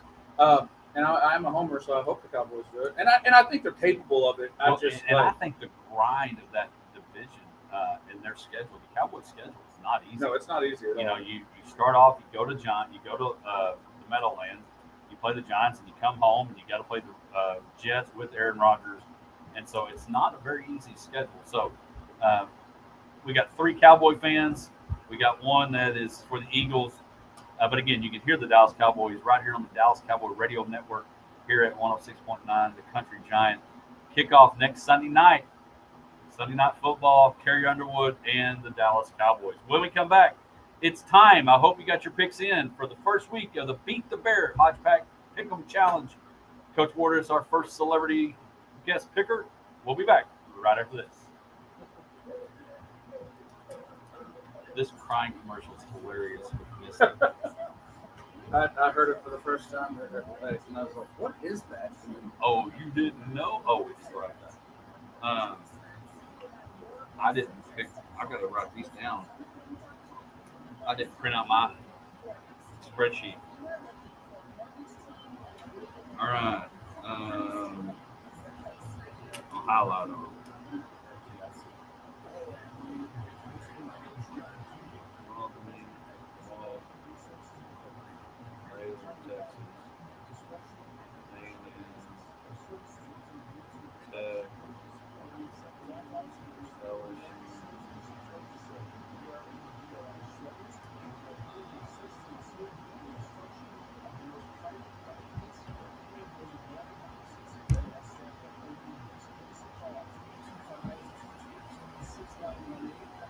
We won't have much time.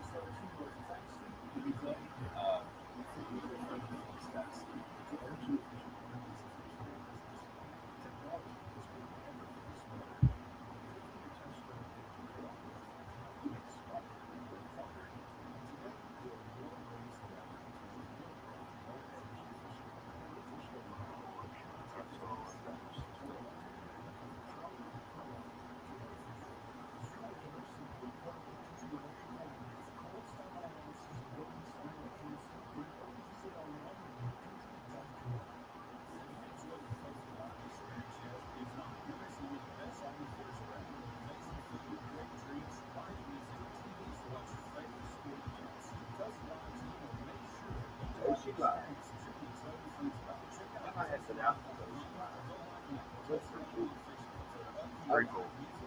I enjoy it. Food's good. Atmosphere's good. On Sundays, I have kids eat free, so a couple times a month, probably we go there after church. Just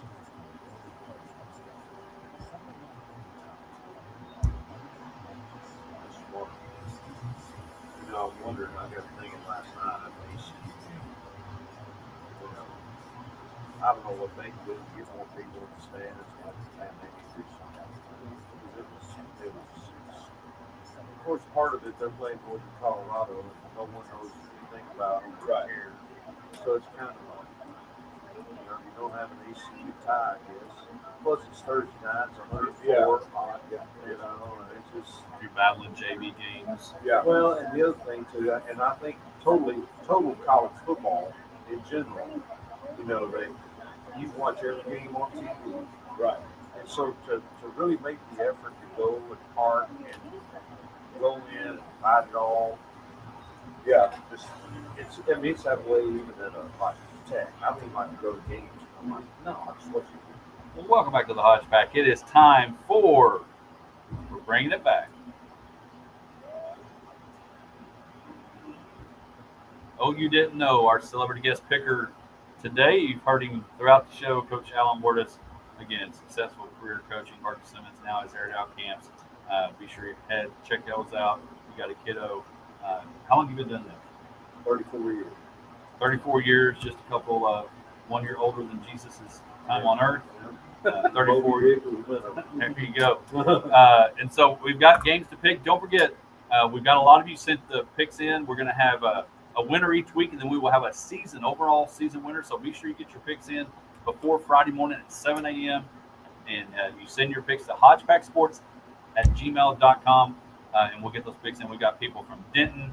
We got people all over doing picks. So let's jump into them. We'll start with the high school games as they will be happening tonight. We'll finish the crosstown rival last. Dublin, Albany. Does anybody have Dublin? No, go with Albany. Yeah, I figured that'd be a pretty easy one. Albany. This one, I think years past would be one that you might scratch your eye about, which I'm doing right now, or scratch your head on. But Wall Cisco, I think Wall's loaded. Houston guy, they run the old flex bone, get you a little triple option. Only week 2, so it's not like you've had a whole lot to work on it. Right. It could be week 8. You don't have a time to work on it because you don't see it very often. I've got the Wall Hawks taking that. I've got Wall also. I've got Wall, but I think it's going to be a lot closer game than people think. There you go, And Cisco Wall. those 2 games are also. If you follow Dave Campbell, they were the 2 games that they had on their their pick'em challenge. The ones that were local were those 2, and that's why I put them on this list, just because they were the kind of the bigger, big country area. Well, and their program, the notoriety of those 2 programs are very high. And then finally, the last one, again, we got Abilene High and Cooper. Abilene High heading over to Permian last week and put big snot out of them. What a surprise, yeah. And so I've got the Eagles. I think Cooper's still trying to figure some stuff out. I've got the Eagles winning that one. Josh? I do as well. Misty picked Abilene High, and Molly picked Abilene High, so it was across the board on that. And I hate, it's hard when it's 2 in the same town. I hate to pick against either one of them, but it looks like right now that Abilene High's got the advantage going into tonight. And again, we want to remember, Coach Wardis doesn't know this, but he's trying to be smarter than a 5th grader as well. As we got Molly's picks, well, remember, I'm glad you brought those up with Misty not here. Molly picking as well. So not only are you going against the Bear, you're also going against Molly, his 5th grade daughter. Okay. And well, I'm probably not smarter than a 5th grader. That usually works out best. And so we appreciate Molly getting her picks in. Now, let's move to the college ranks. Let's go with the easy ones. Has anybody got Texas State? So Baylor Bears get an easy one there. Texas and Rice. Texas sounds like a menu item. Texas and Rice. I think the Rice Owls are going to probably be served up on some rice. Everybody got Texas. Yes. Texas getting ready to stay healthy to get ready to go to Tuscaloosa next week. Again, you can hear it on 106.9 tomorrow. Texas A&M in New Mexico. I know Appalachian State came to town last year and beat the Aggies. I do not see the Lobos riding into town. Everybody got A&M there. And then now we'll go to the last 3 that I think could be some really good games. Again, Monday night, Clemson and Duke, I think will be a good one. But you've got UNC in South Carolina. Mac Brown resurrecting not only a place that he was at, but making North Carolina relevant and good. Coach Beamer at South Carolina. In fact, that's where College Game Day will be tomorrow, is in Charlotte. Who does Misty and Molly have? Well, Molly has North Carolina, and Misty has South Carolina. This is one of, and we got a lot of cupcake games this week, and this is kind of a cupcake layup of a pick'em, because if you don't pad your stats for the season this week, you're not going to be having a very good season. Especially if you want to get bowl eligible, this is the week you make sure you get 1 to 6. Yeah, well, and that's exactly it. So but this game is not a cupcake. State to state rivalries. Programs that are UNC's going in the right direction. South Carolina, it's always kind of sputters and starts, but they are an SEC school, and they're playing in South Carolina. So figure this is interesting, and it's the first one that we have any divergence on, because Molly did pick North Carolina, Misty picked South Carolina, I picked South Carolina, but North Carolina is the road favorite if you follow the sports books. So you've got South Carolina, and Molly has North Carolina. Yes. Going with Mac Brown. Coach Borders, what about you? Well, I think it's going to be a good game, and I like Shane Beamer a lot. I think he's doing a good job. I like Coach Brown a lot, too. I don't know who the quarterback for North Carolina is going to be. Obviously, it's going to be somebody new. Josh, you got any idea? I do not. And, probably somebody we don't transferred in, Uh-huh. But I'm going with South Carolina. 12. Yeah, when I started thinking about this, I do think Coach Beamer's got the Gamecocks going in the right direction. But I also think there's something about Mac Brown, and of course my favorite color. I can't say Tar Heel blue because the girl that stayed with us at the WABT last year went to North Carolina State. She said, "Don't ever call it that again. It's sky blue, but don't call it Tar Heel blue." But I do think in the SEC is one of those tough schedules, tough games. They had Spencer Rattler for the longest time at quarterback. He's no longer. No, he's still there. So Spencer Rattler. Okay. So Spencer Rattler's still there. Opportunity. He may try to find a way to be good enough to squeeze into maybe a Heisman run because he had so much hype going into Oklahoma and just never really got there. But that's one of the benefits, and I'm sure, Coach, you got a thought on this. One of the benefits of the transfer portal is you can get a fresh start and not punish you. Coaches could. Coaches don't like it or go get a new deal. They go make more money at another school. I don't like the NIL stuff, and I don't like the hopping around on repeat. But getting that opportunity, so maybe Spencer Rattler. Again, Josh, I'm like you. This is a tough one, but I'm going to go with North Carolina. So jot that down. I'm going North Carolina. I think they're going to be – actually, I'm probably going to go with that. I'm going to go with North Carolina. The next one, Texas Tech and Wyoming. Texas Tech on the road. Probably a big deal for Wyoming, hosting Tech, hosting a Power 5 school, hosting a team like Tech. Good fan base. I'm sure there's a lot of Red Raider people that haven't been to Wyoming, so they splurged. Good reason to go. Good reason to go on one. I guarantee it's a lot cooler there. Right. It's not 100 degrees. And there'll probably be some that will be looking for Kevin Costner to Yellowstone Ranch, but that's in the wrong state. So Texas Tech, I'm going to pick Tech. I've got Coach McGuire and the Red Raiders winning the Big 12. Probably one of the few that have that pick that don't live in Lubbock. And so I think Tech's going to win that. They should win that. I've left it, even though it's probably a cupcaker to pick. I don't know. Well, it's closer as far as the line goes. Tech is picked to win by 2 touchdowns. But it's still a road game. It's Yeah. still the first game of the year. Appalachian State, there's a reason they've beaten Michigan and beaten that, and you're going there. And so I've got Tech. What is Molly and Misty have? They both have Tech. Tech. All right, so Tech across the board there. And finally, the last game, LSU and Florida State. I'm going to tell you what blows my mind. Over the last oh, good call, Coach. Yeah, good you call. left that one off. That's a big one. I tell you what, we'll go right to TCU in Colorado. Dion coming to town. I'm gonna, as much as, and again, I love the conversation we have with Coach the Cates. And again, download, subscribe, rate, review the podcast if you want to go back and hear our interview with Coach Will Cates and Coach Matt Cates. I want to pick TCU because it's a Big 12, and I'm not near that dedicated to all the. You got to root for Texas if you're going to play the fiddle and the band. I'm going Dion in Colorado comes in, upsets TCU because it is an upset. If they win, it is an upset. Yeah. I would call it an upset, even if for some reason they favored him because he's prime time. I've got Colorado winning that. Everyone else has TCU. I'm not going to speak for Coach Fortis, but all your fans and all your people. Yeah. Well, I mean, I'm gonna pick TCU, but here's the deal. I just don't think Colorado's ready for that right now. I mean, I know that they're going to get better and all that kind of stuff, but My question is Dion ready for it? well, you said we were going to talk about that, but we ran out of time, so we didn't get to talk about but that. is Dion ready? We got Well, time. I don't know. I think my initial reaction is probably no at this point. But, he surprised me before. He's been successful. Now, at a private school level, his teams were good. At the HBC level, he had some success. And besides the Coach Cates guys, I know some other guys that have either played at Jackson State, and their opinion of Dion was a lot different than what mine is on that persona of what we talked about earlier, what those guys talking about. But they really like him. I think he really does a good job with kids, and I think they'll get there maybe, but they're not there yet. So TCU. All right, so since we are out of time, Who do y'all have in the other one?